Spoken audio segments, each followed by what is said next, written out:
Hello students, you are most welcome in English grammar class. और today आज आप लोग इंग्लिश ग्रामर में आर्टिकल सीखने वाले हैं। ओके, तो मैं आपको बता दूं सबसे पहले कि आर्टिकल होता क्या है। तो इंग्लिश ग्रामर में, in English grammar, a an and the are called article. A an और द को आर्टिकल कहा जाता है। इस आर्टिकल को दो कैटेगरीज में रखा गया है। There are two types of article. एक होता है इनडेफिनिट आर्टिकल, दूसरा डेफिनिट आर्टिकल। तो ए एंड द को इनडेफिनिट आर्टिकल कहते हैं और द को डेफिनिट आर्टिकल कहते हैं। यह आपको समझना चाहिए और आपको याद भी रखना चाहिए। ओके, नेक्स्ट मैं आपको बता दूं कि कहाँ पे हम लोग आर्टिकल का यूज़ करेंगे। तो यूज़ ऑफ आर्टिकल मालूम होना चाहिए। तो सबसे पहले हम लोग ए एन और द का यूज सीखते हैं कि कहाँ पे ए, कहाँ पे एन और कहाँ पे द लगाना है। तो मैं आपको बता दूं कि आपको साउंड पे ध्यान देना है।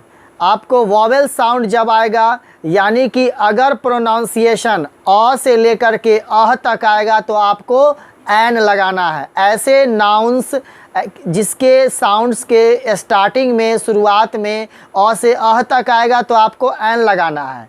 लेकिन अगर किसी नाउन का साउंड स्टार्टिंग में क से लेकर ज्ञ तक का साउंड आएगा तो वहाँ पे आपको ए लगाना है। अ से अह तक में एन लगाना है और क से ज्ञ तक के साउंड में ए लगाना है। तो इसे हम लोग कुछ एग्जाम्पल से समझ लेंगे। जैसे आप देखिए, अम्ब्रेला, देख रहे हैं ना, अम्ब्रेला। अम्ब्रेला का साउंड क्या है? अ से आ रहा है, तो अम्ब्रेला के पहले हम लोग एन लगाएंगे। लेकिन यूज़फुल पेन, ये भी यू से शुरू है लेकिन इसका साउंड य से हो रहा है, यूज़फुल पेन। तो यहाँ पे हम लोग एन नहीं लगाएंगे, ए लगाएंगे। कुछ लोग कंफ्यूज कर जाते हैं कि यू वॉवेल है। ये वॉवेल तो है लेकिन इसका साउंड कंसोनेंट है, इसका साउंड य से आ रहा है, यूज़फुल। तो इसके पहले हम लोग ए लगाएंगे, एन नहीं लगाएंगे।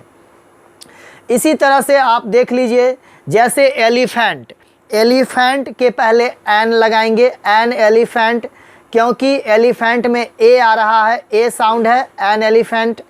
लेकिन अगर यूरोपियन लिखना हो, आई एम ए यूरोपियन, तो यूरोप में यह साउंड आ रहा है, यहाँ पे हम लोग क्या लगाएंगे? ए लगाएंगे। तो साउंड पे हमें ध्यान देना है कि शुरुआती का साउंड कैसा है। अगर क से ज्ञ तक का साउंड आ रहा है तो उसमें हम लोग ए लगाएंगे, और अगर अ से अह तक का साउंड आ रहा है तो उसमें एन लगाएंगे। तो हम लोग आइए और भी बहुत सारे एग्जाम्पल से इसको समझते हैं और एक्सरसाइज करते हैं। ओके, तो आगे देखिए बहुत सारे वर्ड्स और एग्जाम्पल जिससे आपको समझ में आएगी।